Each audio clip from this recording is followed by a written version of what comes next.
The trouble is they're hiding in my own pillbox, so they're hard to shoot. But that's fine. Is Toxo worth keeping? Actually, Toxo wouldn't be bad. Let's melee her down. She might die from the punches, but yep, she died from the punches. I tried. I did my best.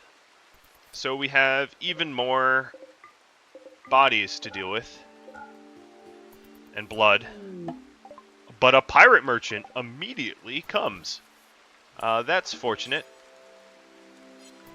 So the two new people I have refuse to do doctoring, so it leaves it to Davies and Chris, which is unfortunate.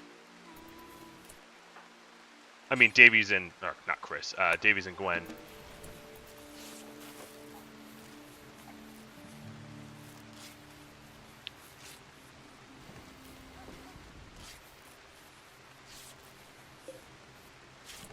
Oh, Cat's probably... Yeah, Cat's bleeding out pretty quick here.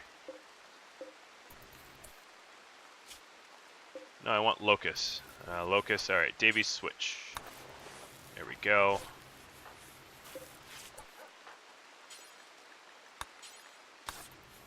Just keep treating them. Just keep treating them. Clean up all that horrible blood.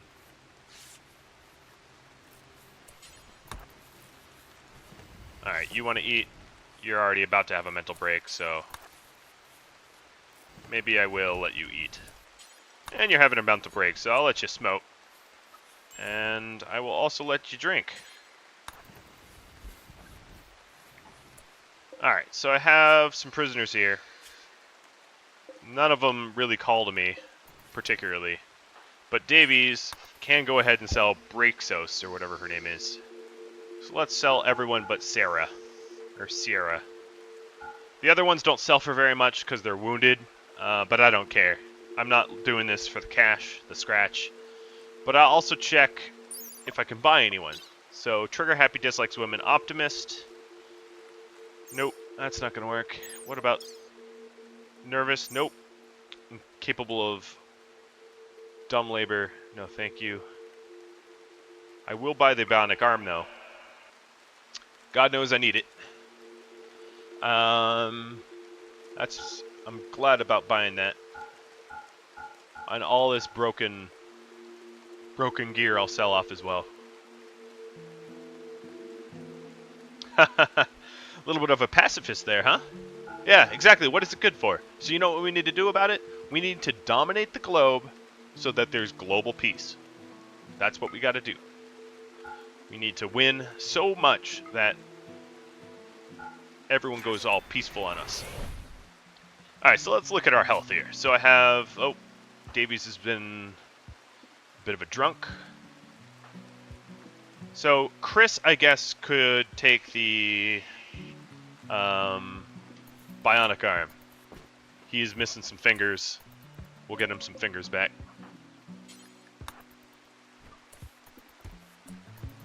Yeah, I know it's not quite the message you're going for. If I wanted a pacifist flow through, I would have set up the scenario a little differently, I think.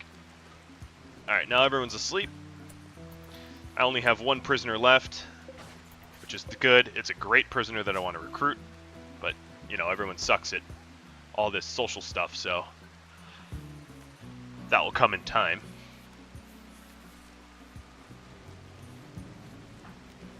I got my new slave. Oh, who I have to name. Unfortunately, I don't think they're... Yeah, I have some female viewers already, but no one that has spoken up. So they will go unnamed for now. Chris was named after someone that had watched the earlier cast. I'm thinking I'm going to have some more people here pretty soon to name. I've been actually asking for Slaver to come.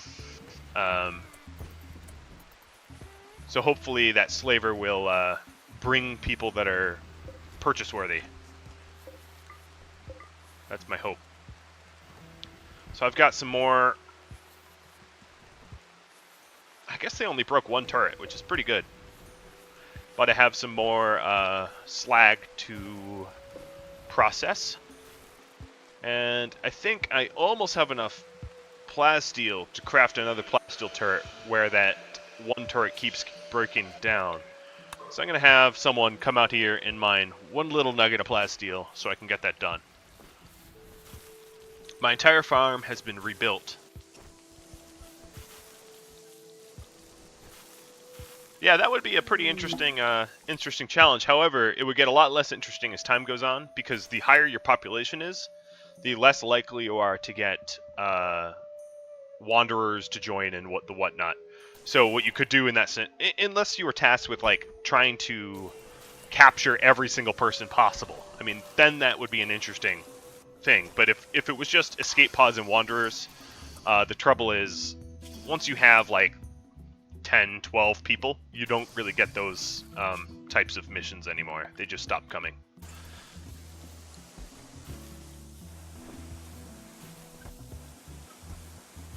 So I was referring to one of the viewers, actually one of my moderators, saying it would be an interesting challenge to try to keep everyone alive from all escape pods and rescue missions.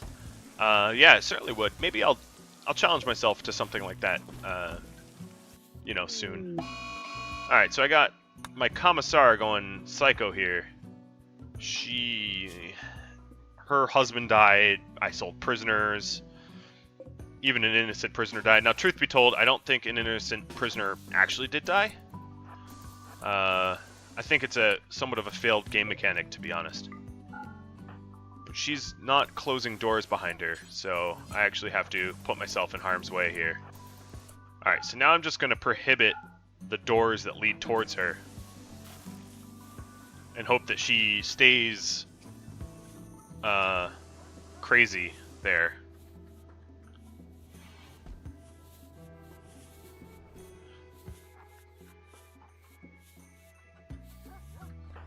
Oh, I didn't mean to keep Chris enlisted. So we've processed all the bodies, I believe. No, there's one left. Processed almost all the bodies. And let's see here. So we've got lots of food here, but I don't have any shortage of butchery things to do. I have quite a lot of animals to butcher, so I'm not going to worry about that so much. All of my chickens are growing up. Alright, let's see. Yayo. Alright, well it's far, but not too far. I can go pick that up. Alright, so Gwen's Berserker Rage is done. I'm going to lift the ban on entering that zone. Got some beavers, but on the other side of the map. And Davies fell asleep next to the crematorium because of the wall off there.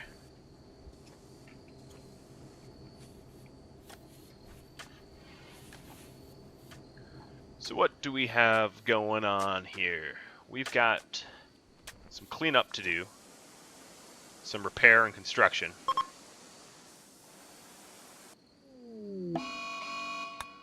Prison break. Good old-fashioned prison break. Alright, Gwen can't stop it, because she has a power claw, so she's just gonna obliterate my prisoner.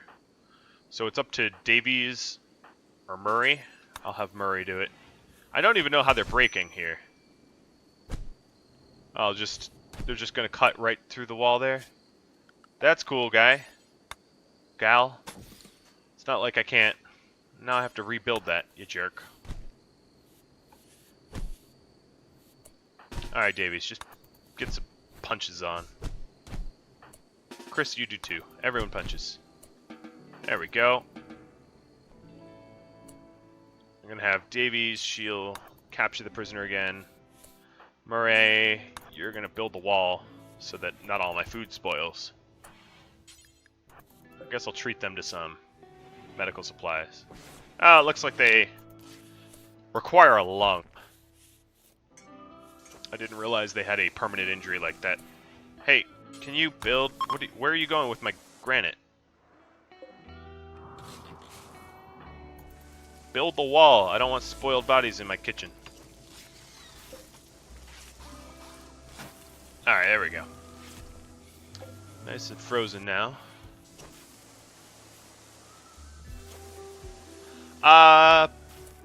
Probably not. But given that this bedroom, well, I guess Gwen she likes the fact that she is a horrible, horrible bedroom.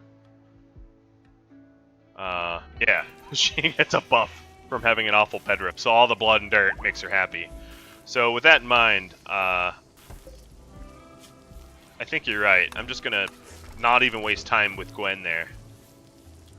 And that means I can even destroy the standing lamp. The standing lamp was only there to allow the plants to grow a little bit.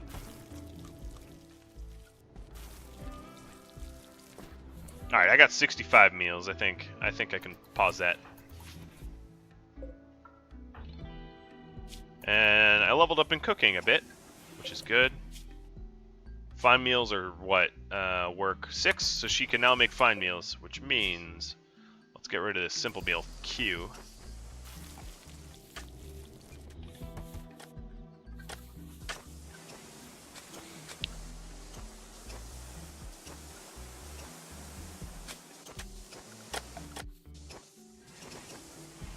Man, this building is so gross. Like, spending a second in here like pisses everyone off. Because it is just hideous. Just buckets and buckets of blood. I need to like just be like, oh, I'm sorry, I need to build like a trough or run like water under it or something. Well, eventually they'll get around to removing all of the roofs, and that way it will be a little self-cleaning. I'm actually going to leave the roof on this area here, though. But all the roofs everywhere can go. Okay, all these cockatiels. What do I have here? Animals. Alright, I'm going to keep a hen and a rooster and just slaughter everyone else. Actually, I'm just going to do away with these because it's not even... No, I'll keep all the hens. So I'm going to slaughter all the male cockatiels. Or the cockatiels, I guess. Cockatiels have to be males. Because they're not. Keep the hens. Slaughter the chicks. Yes, I know I'm slaughtering chicks. And then I'm going to queue up the eggs to be placed in here. Fertilized or unfertilized, it won't matter. In fact, actually, let's go back to that. I'm going to slaughter my rooster, so they're only really... oh, I did that. So unslaughter the hens. So I'm going to have some hens that lay eggs for food, but slaughtering the rest. Really what happens is it just slows down, you know, with everyone wandering around and having to calculate all their AI. It's just slowing everything down. And plus they're eating, and yeah, it's a bit of a pain.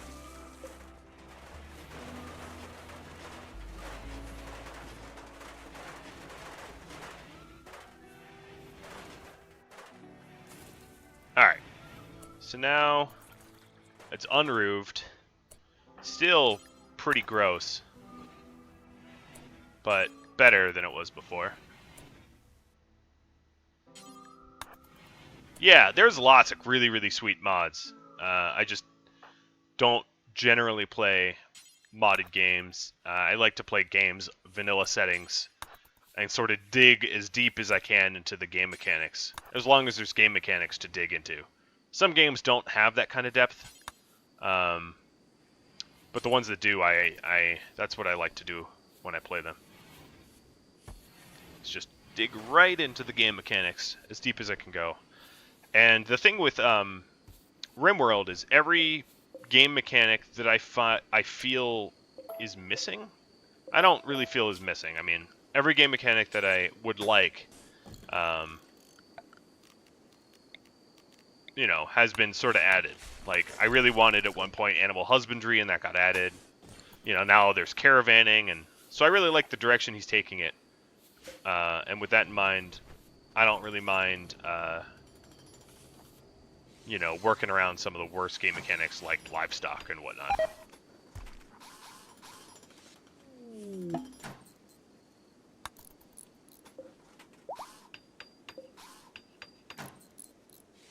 Alright, so Davies is running around cleaning everything up. I have some builders here. You're not any good at building, but you're building nonetheless. There's a lot of cleanup to be had, though. Where did I get these animals? Alright, so the 2 boom rats, oh, Jesus, they're like replicating like rodents. The 2 boom rats I trained myself. I bought a hen and a rooster, and they kind of laid some eggs. And they replicate really, really quickly. And I think I'm going to put Gwen and Chris on handling this population now, because there's just too many of them. So, oh, I have a grizzly bear wandering around the outskirts of my base. As long as it doesn't come to eat me. I think I just heard it try to eat someone, though. What just happened here? All my turrets just powered on. Because of that conduit. So get rid of that conduit. And this conduit. I'm trying to build redundancy in my base so that I don't have 1 point of failure for my turret network, and I don't have 1 point of failure in, you know, everything else, but that comes with a unique set of challenges. Alright, so Gwen has the lovely task of, I wonder if it bothers her. Nope, doesn't bother her. Lovely task of running around murdering animals. So now I'm going to set this up for now to allow the butcher of creatures, which will probably end up taking more space than what it, you know, but whatever. It is the way it is.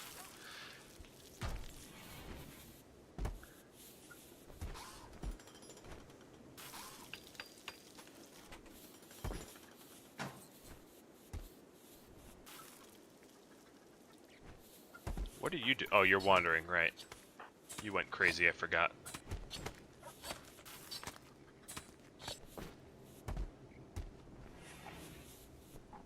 I think I have to halt this. I'm running out of space.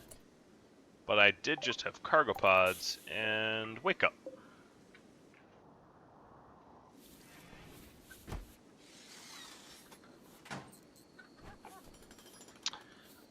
I understand. So, one of my viewers, Matt Gaming, asked, Centigrade or Fahrenheit, which is better in your opinion? I understand that Centigrade or Celsius benefits more people than Fahrenheit. I'm just more familiar with Fahrenheit, being an American. I know some simple stuff like -40 centigrade and -40 Celsius or Fahrenheit are the same. I know, you know, basic math like 100 and 0, but you know, when it comes to quick glancing, if this was Celsius, I wouldn't really know what temperature it is. So it makes my gameplay a little harder as a result. Yeah, Fahrenheit doesn't make any sense. Like, I'll openly admit, the Imperial system makes no sense whatsoever. It's just what I was taught in school. And I have a rough understanding of what a kilometer is, what you know, a kilogram is, and so on and so forth. Liters. I do a lot of cooking, so I actually appreciate milliliter measurements rather than like cups and the other BS that comes with Imperial. Yeah, 30 is hot, 10 is cold, 0 is ice. Alright, I mean, yeah, there's that simplicity, but I'll have to still think about it. Which is funny, because I live pretty close to the Canadian border, where, you know, they're on a whole different... I guess they're still... Is Canada Imperial? I don't even know.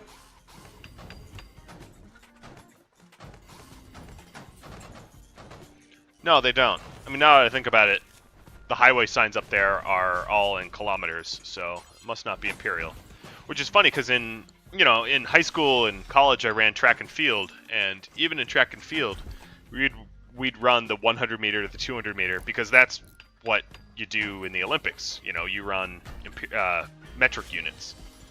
You know, that's what the original Olympics. Well, not the original Olympics, but that's what the Olympics were about.